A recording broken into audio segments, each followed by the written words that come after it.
Hi, and welcome to this week's edition of ETV News. I'm Amanda Eckert. And I'm Zach Watson. Former Australian Guantanamo Bay detainee David Hicks has had his terrorism conviction overturned in the United States. Hicks, 39, pleaded guilty in 2007 to providing material support to terrorism. On Wednesday, a U.S. court struck down the conviction on the grounds that the charge was not a war crime and should not have been heard in military court.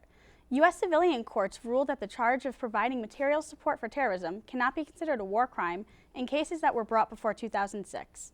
Hicks' guilty plea was part of a bargain that allowed him to go home to Australia and serve 9 months of a 7-year sentence.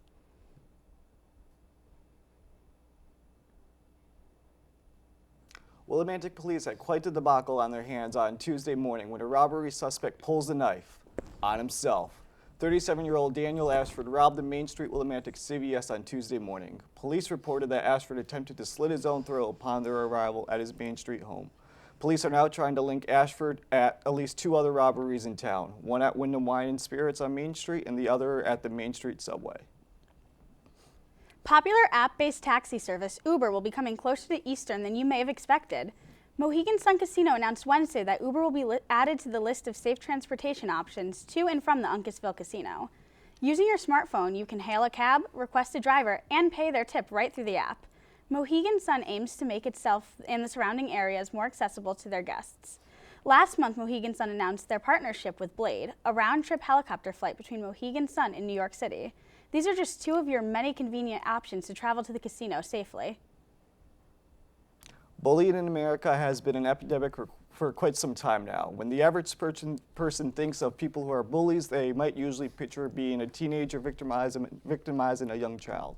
In Steamwood High School in Illinois, this was not the case. 15-year-old Stephen Davis was the victim of a verbal attack by none other than the substitute teacher. When the students in the class decided to draw a cruelly illustrated cartoon picture of Stephen that depicted his big ears, buck teeth, and weight, sure enough, the substitute teacher joined in on the fun. Stephen took out his phone to record what was going on. The video showed that the teacher had labeled the picture with profanity. Davis told CBS Chicago that he used to get and pick on for his weight, but never like this. I get bullied a lot because of my weight, and it's basically background noise to me. But this is the first time a teacher has actually done it, Davis said. Stephen's sister, Brianna, took charge of the situation and posted the video online. I decided to post the video so people could see what goes on in classrooms and schools. It's just not about Stephen. It's about the other students who go through this every day, and nothing ever happens to the people that are doing this to them. She says, the matter has not been resolved. A light shined bright in New York City the other day. Charlie, a 10-year-old roaming homeless dog, was rescued by residents that did not believe he would survive in the cold New England temperatures that have mauled New England over the past several days. The dog was shipped to Blue Pearl Veterinary Partner Specialty and Emergency Hospital in Manhattan on Monday. When the veterinarians saw him, he was still and lethargic, but has made improvements over the last couple of days. The people living around the area know the dog as Ricky. Neighbors were able to get the dog into a van and drive him to safety. One thing is for sure, Ricky is in a much better way and will be able to survive through this tough winter. Last Saturday marked the 3rd anniversary of Willimantic Records on Main Street. The show, which was part of Romantic Willimantic's annual chocolate festival, hosted local bands from the area, including Eastern Zone's Sozari. Chris Otero, bassist of Sozari and Eastern sophomore, said, "It was one of the most packed shows we have ever played. Joe, the owner and operator, is always so nice to us, and it means the world to play with other awesome acts." Over in India, a couple has decided to leave all of their property to their pet monkey. The couple were rejected from their families after they were married because their interfaith relationship, which is controversial in parts of India. The 2 were never able to have any children, so when they adopted an abandoned baby monkey, they raised him like their own. That lucky pet monkey named Chunmin will one day be the owner of all of the couple's property.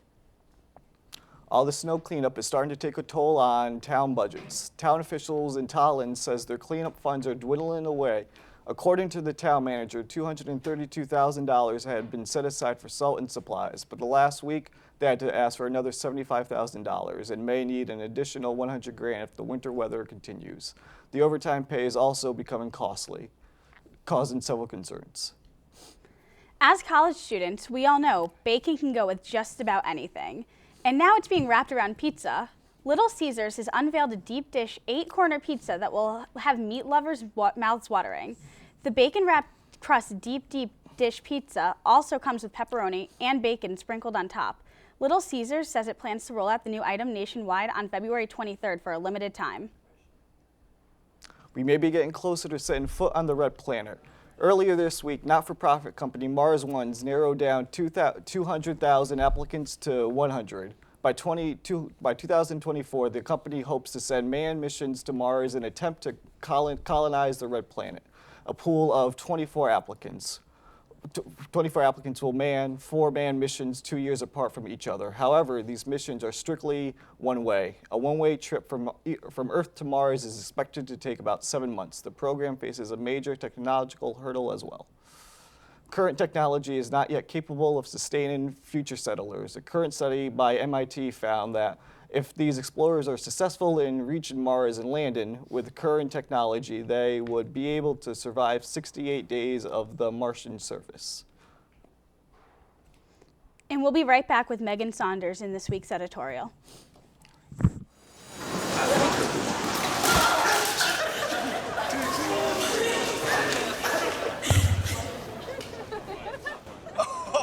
That's low, that's low. That's low. Look, he's blushing. Seriously.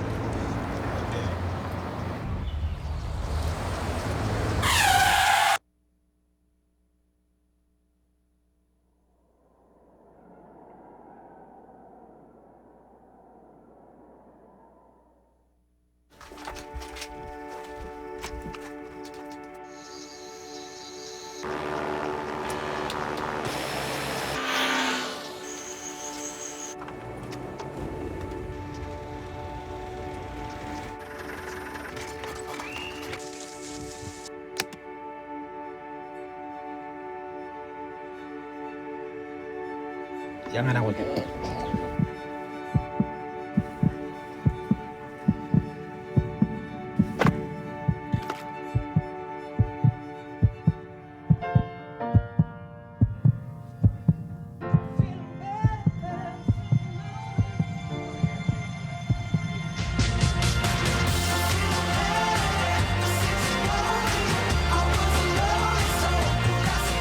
This song was created with heartbeats of children in need.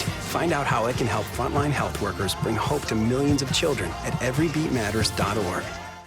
Hey, thanks for stopping by. You know, I followed your character since the first episode. I'm a big fan, big fan. Thank you.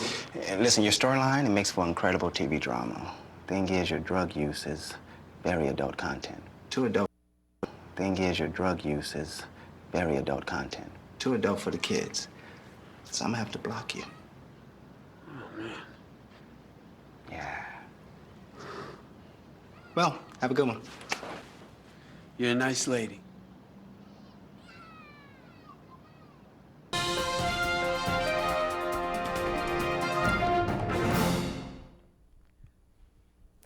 Good evening, I'm Megan Saunders. They've become a household name over the past 9 months. They're known for their heinous murders, social media savvy, and their ruthlessness. The Islamic State in Iraq and the Levant, also known as ISIS, is one of the most brutal threats the world currently faces. In case you haven't been following the horrors, let me quickly debrief you. The goal of ISIS is to create an Islamic State across Sunni areas of Iraq and Syria. For years, the organization has terrorized the Middle East, but it was not until June 2014 that ISIS really became known as a group to be reckoned with. They began with seizing TV stations, an airport, and freed over 1,000 prisoners in Mosul, Iraq. The following day, they took over Mosul, and they have not stopped since. Their extreme public violence has left many people wondering, why is this happening? What is the goal behind all of this violence? What is ISIS's plan? This week alone, ISIS has burned over 40 Iraqi police officers and tribesmen to death, and took over the town of al-Baghdadi and released a video of them beheading 21 Egyptian Christians. The key to understanding, or not understanding ISIS's actions, lies in their propaganda magazine, Dabiq. The Dabiq, named after a Syrian city that is supposed to be the location for one of the final battles, according to Muslim apocalyptic mythology, aims to recruit Western jihadists. The 7th and most recent issue of the Dabiq explains as the world progresses toward Mahala al-Kubra, or the Great Battle in Dabiq, the option to stand on the sidelines as a mere observer is being lost, meaning we are either fighting with ISIS or we are rebels and infidels. The members of ISIS believe that they are fighting a religious war against the world. ISIS wants a Western military force to invade Syria because it means the prophecy of Dabiq is coming to fruition. The battle will signify the beginning of the end of the world. The Dabiq so far is the only explanation for ISIS's actions. The reason they are so open about their atrocities and the reason they're so unpredictable is because they feel they have nothing to lose. ISIS is not afraid of anyone or anything because they believe Allah has already determined their fate. My prediction is, if and when the United States intervenes, because we all know it'll happen, ISIS will be more violent and more unpredictable than we can ever imagine. Chaos will ensue, people will die, and the fate of the Middle East will be even more uncertain. Where do we go from here? How do we proceed? The only way that I can think of is to play along with their prophecy until we can find their weakness and find a way to undermine this group. To quote the great Walter White, we must, in fact, tread lightly. That's all for this week's editorial. Take it easy, Eastern. Viking, Red state, blue state, Vegan. carnivore, We come from different places. uptown, downtown, Night owl. early We bird, come to different conclusions. half empty. Half full. But when we live united, we create real, lasting change in the building blocks of life. The education, income, and health of our communities, Live. our families, United. even the person next to us. Live united. Real change won't happen without you. So give, advocate, volunteer, live united. Sign up at liveunited.org.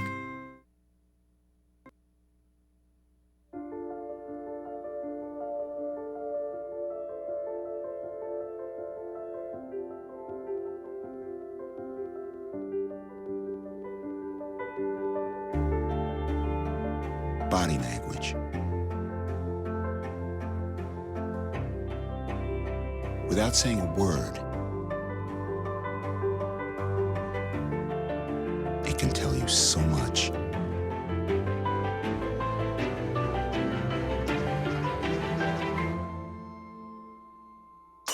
Like someone is having a stroke. Know the sudden signs. Learn fast. F, face drooping. A, arm weakness. S, speech difficulty. T, time. Time to call 911 immediately. The sooner they get to the hospital, the sooner they'll get treatment. And that can make a remarkable difference in their recovery. Learn the body language, the sudden signs, and spot a stroke fast. Are you getting this, honey? Oh, prime time. We are rolling. All right, Mama's gonna bring it home. Mama's gonna bring it home. Okay. Come on, watch this guy. Oh, backwards. Oh, don't. Oh, It went into Bob and Carol's yard. Oh, no? Okay, here it comes.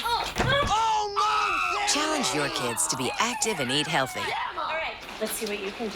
Let's go. They might surprise you. Let's go. Search We Can for more ideas on how you and your kids can get healthy together.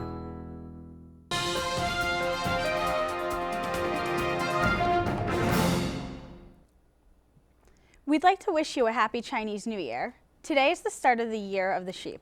People across Asia have been celebrating the new year with fireworks, family gatherings, and dance. The sheep is the 8th animal in the cycle of 12. It brings good luck and prosperity.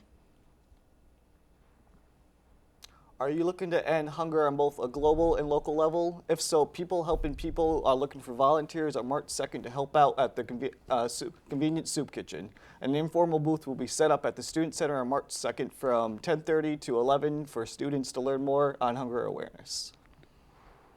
Are you ready to party this weekend? OLAS and the West Indian Society are presenting the Battle of the DJs party. This is a party where different DJs will battle for the crown of Eastern's best. This event will start at 9 and will take place in the Betty Tipton Room. Eastern students' IDs are required, and students are allowed one guest, and that guest must have a state ID. Hope to see you all there. 2 years ago, Eastern lost one of our own, tragically. Sophomore Alicia Wiley went missing April 20th, 2012, when she reported to have been going home to West Haven for the weekend, 4 days later after not returning to campus for classes.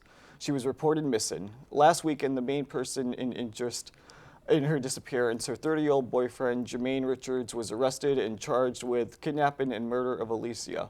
He's being held on $1 million bond.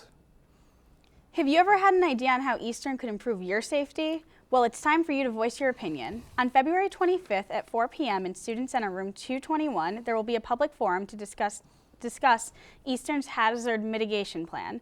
The forum will highlight some of the hazards that could present risks to campus operations. Members of the planning committee will be available to answer questions and listen to the concerns of students and the community. This week, in the spirit of Valentine's Day, Laura and Zenzi went out and asked Eastern students how they spent their day. Let's take a look at what they said. Love is most definitely in the air here at Eastern Connecticut State University, and we're going to go around and ask some students how they spent their Valentine's Day, and none other than Romantic Willimantic. Did you have an amazing Valentine's Day? It was spectacular. Did you spend it with the one you love? I did. What's his name? Adam. Where did you spend your Valentine's Day? I took a 12-hour drive down to coastal Carolina to see my girlfriend. You are a dedicated human being. How long have you and your girlfriend been together? 4 years. Did you spend your Valentine's Day in Romantic Willimantic? Yes, I did. And did you do anything fun? Yes, I went to Willy Brew. What did you have? Nachos. Have you ever had their potato skins? No, I haven't. They're absolutely romantic and absolutely amazing. The potato skins are to die for. Just like love. Who did you spend your Valentine's Day with? My girlfriend. What's your girlfriend's name? Abby. Very nice. And where did you take Abby? My house. We didn't go out. So we're not going to discuss further actions. If you don't want to. I mean, we can go there. Are we going there? What did you guys do for Valentine's Day this year?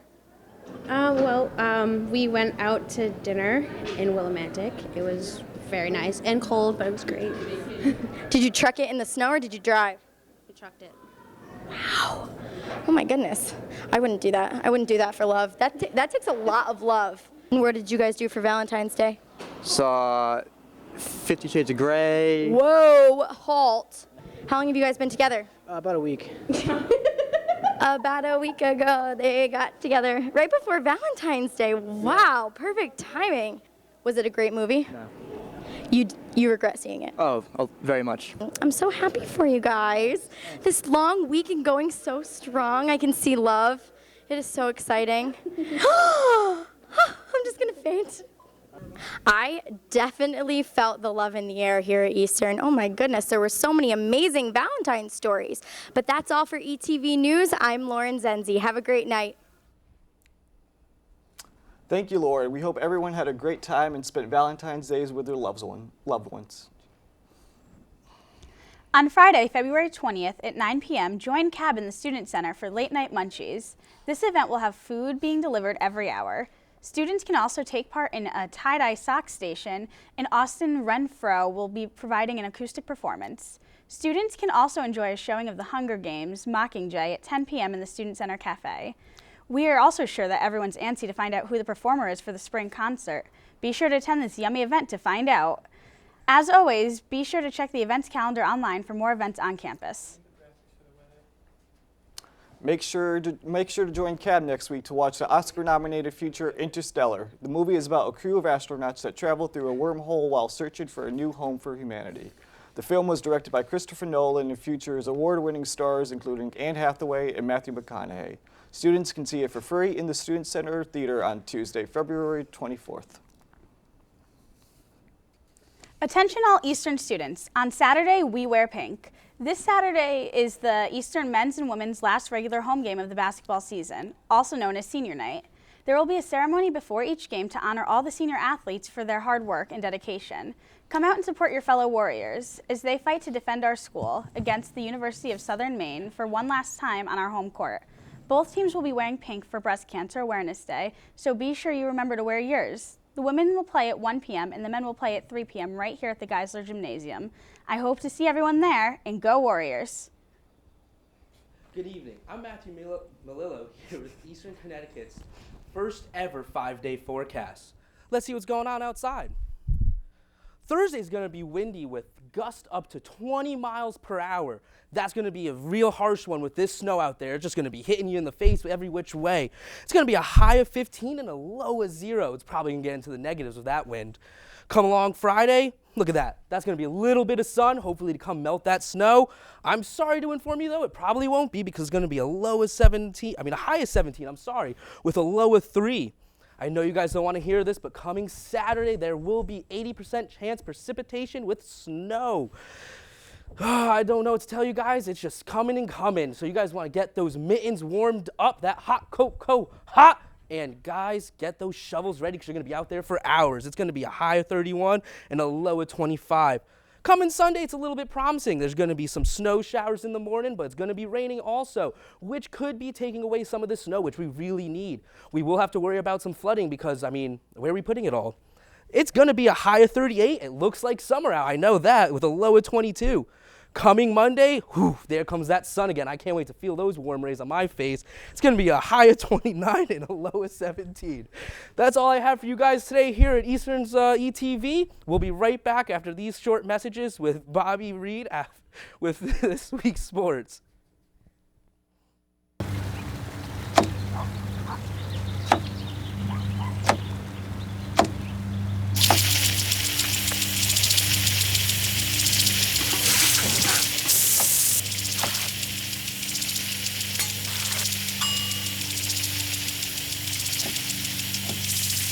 Clean kitchen surfaces, utensils, and hands with soapy water. 1 in 6 Americans will get sick from food poisoning this year. Keep your family safer. Check your steps at foodsafety.gov.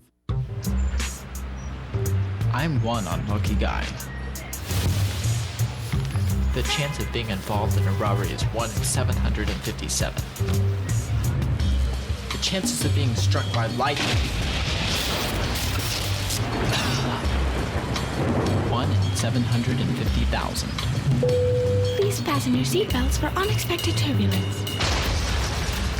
The chances of being a victim in an airline crash 1 in 29 million. Hey, could I get some peanuts? The chances of being involved in a car crash are far greater than lightning strikes and plane crashes.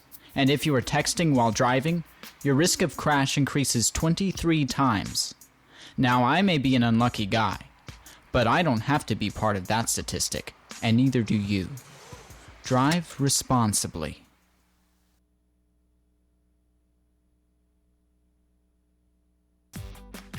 Ever wonder what makes us, the Smurfs, so happy? The forest, of course! This is where we, along with the beautiful forest creatures, make our home with beautiful plant life, clean water, and endless adventures. It's a place to celebrate. So discover the forest with your family today. Visit discovertheforest.org to find a forest near you.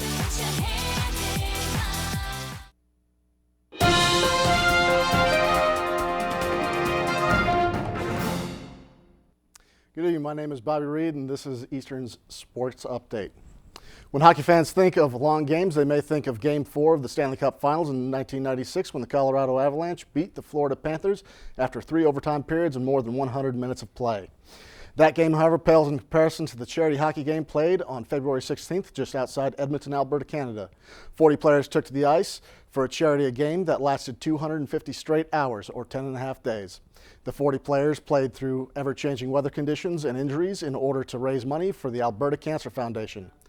After the Guinness World Record judges review the footage, this will officially be the longest game of hockey ever played, beating the old record of 246 hours set just 2 years ago.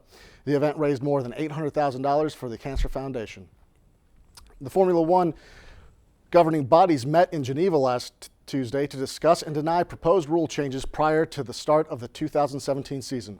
Ferrari and Team Red Bull have been pushing for rule changes such as modifying current body stylings, allowing wider tires, and returning to a 1,000 brake horsepower engine from the 850 brake horsepower engines currently used. Mercedes has voiced concerns about the proposed rule changes, believing that such changes would negatively impact the current season by leading teams to stop developing their current vehicles and focusing on the modifications for the 2016 season. The last year, the Formula One did away with the long-used V8 engines and implemented a much quieter V6 turbo hybrid. Many attribute a fall in ratings to the V8, V6 change. The proposed rule changes, if ever implemented, could help Formula One regain their audience. On January 31st, UFC fight fans witnessed the long-awaited return of Anderson Spider Silva when he defeated Nick Diaz by unanimous decision. However, that return may have just been a flash in the pan. Silva returned from an injury that kept him out of competition for over a year, failing 2 drug tests administered by the Nevada State Athletics Commission. On January 9th, he failed his pre-fight test, and on January 31st, he failed his post-fight test. This test showed use of steroids and anti-anxiety medications, both banned substances in the UFC. Silva denies any knowledge of taking these substances. His opponent, Nick Diaz, also failed a post-fight drug test, Diaz testing positive for marijuana metabolites. Last Tuesday, the Nevada State Athletics Commission suspended both fighters, and a disciplinary hearing will be scheduled for sometime next month. This week, Eastern Connecticut men's basketball will attempt to bring home another Little East Conference regular season title. The 1-seed Warriors, having won 3 of the last 4 Little East titles, took on UMass Dartmouth last Saturday, winning 74-65. Leading the conference by 2 games, Eastern is guaranteed the 1 seed and will take on the 8th seed, whom is still to be determined on February 24th in the Geisler Gymnasium. When Eastern Connecticut's women's basketball team faced UMass Dartmouth last Saturday, they were both tied for first in their conference. However, a 56-48 loss sent the Warriors back to second. With a 66-50 win over Western Connecticut last Tuesday, Warriors still had a chance of regaining that 1 seed. With UMass Boston's defeat of Southern Maine and Dartmouth beating Rhode Island College, the Lady Warriors find themselves alone in second place. With an Eastern win over Southern Maine and a Dartmouth loss to Keene, the Warriors will be able to regain the 1 seed heading into Little East tournament on Wednesday. February 25th, Eastern men's lacrosse will kick off the 2015 season when they host the Stevens Ducks at 4 p.m. And on Saturday, Eastern will host the New England Pilgrims at 1 p.m. My name is Bobby Reed, and this has been your Eastern Sports Update. And that's it for this week's show. If you want to see more episodes, visit the ETV YouTube channel. Thank you for watching, and be sure to tune in next week. Good night, Eastern.